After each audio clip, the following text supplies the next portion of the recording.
അപ്പോൾ എല്ലാവർക്കും good morning. രാവിലെ ഉറക്കമൊഴിച്ച് വന്നു, ചായ ഇട്ടു, മേശപ്പുറത്ത് കൊണ്ടുവച്ചിട്ടുണ്ട്.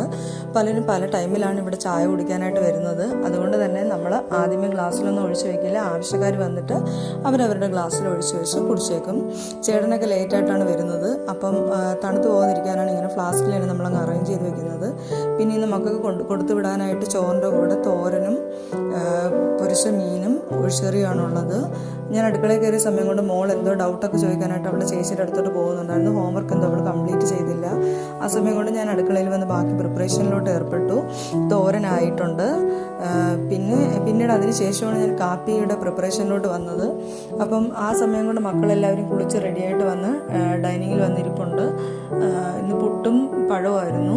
അപ്പോൾ അവരത് കഴിക്കുന്ന സമയം കൊണ്ട് ഞാൻ അവരുടെ ടിഫിൻ ബോക്സ് റെഡിയാക്കുവാണ്.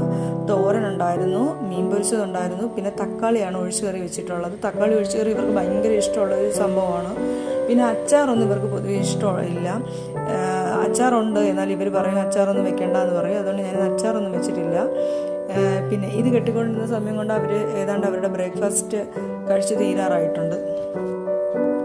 ഈ ബ്രേക്ക്ഫാസ്റ്റ് കഴിക്കുന്ന നേരത്താണ് അവർ അവരുടെ കൂട്ടുകാരികളുടെ കാര്യമൊക്കെ പറഞ്ഞ് ഡിസ്കസ് ചെയ്ത് ചിരിക്കുന്നതും പിന്നെ പരാതികളൊക്കെ പറയുന്നതൊക്കെ. അതൊക്കെ കേട്ട് ഞാൻ ഇരിക്കുമായിരുന്നു. അപ്പം ഞാനും എൻ്റെ പഴയ കാലമൊക്കെ ഒന്ന് ആലോചിച്ച് പോയി.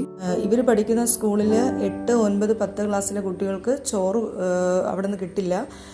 ബാക്കി 2 പേർക്കും അവിടെ നിന്ന് കിട്ടും. പക്ഷേ ഇന്ന് മീനൊക്കെ പൊരിച്ചതായതുകൊണ്ട് ബാക്കി 2 പേരും പറഞ്ഞു, അമ്മ ഞങ്ങൾക്ക് ഇന്ന് അവിടുത്തെ ചോറ് വേണ്ട, വീട്ടിൽ നിന്ന് തന്നെ തന്നു വിടണമെന്ന് പറഞ്ഞു. അങ്ങനെയാണ് ബാക്കി 2 പേർക്കും കൂടെ ചോറ് കിട്ടിയത്.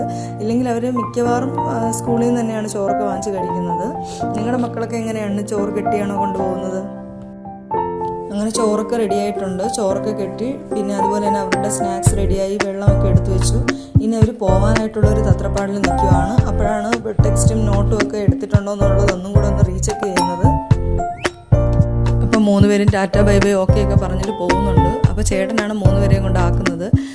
ഞങ്ങളുടെ വീട്ടിനവിടെ നിന്ന് പിന്നെയും കുറച്ച് ദൂരം പോയാലേ ബസ് വരുവുള്ളൂ. കാരണം ഇതെന്ന് പറയുന്നത് വലിയ ബസ്സൊന്നും വരുന്ന റൂട്ടല്ല. അപ്പം ചേട്ടൻ 3 പേരെയും പോയി കഴിയുമ്പോഴാണ് ഒത്തിരി സങ്കടമാകുന്നത്. കാരണം അതുവരെ ഭയങ്കര ബഹളവും ഒരു തത്രപ്പാടൊക്കെ ആയിരുന്നു. പക്ഷെ അവർ പോയി കഴിയുമ്പോൾ പിന്നെ ആ ആളനൊക്കെ മാറുമ്പോഴത്തേക്കും നമ്മൾ പിന്നെ ഒരു വല്ലാത്തൊരു ഇതിലായിരിക്കും. പിന്നെ ഞാൻ അടുക്കളയിലോട്ടൊക്കെ പോയി. അടുക്കളയുടെയൊക്കെ സ്ഥിതി ഇങ്ങനെയൊക്കെ ആയിരുന്നു. അതിനുശേഷം പോയി ബെഡ്ഷീറ്റൊക്കെ മടക്കി വെച്ചിട്ടുണ്ടായിരുന്നു. അപ്പോഴാണ് അതുവഴി ഒരു അമ്മ വന്നത്. അച്ഛനും അമ്മൂമ്മയും കൂടെ പിന്നീട് സംസാരമൊക്കെ ആയിരുന്നു. ഇന്നത്തെ വീഡിയോ ഇത്രയേ ഉള്ളൂ. ഇഷ്ടപ്പെട്ടിട്ടുണ്ടെങ്കിൽ ലൈക്ക് ചെയ്യുക, ഷെയർ ചെയ്യുക, സബ്സ്ക്രൈബ് ചെയ്യുക. Okay, thank you.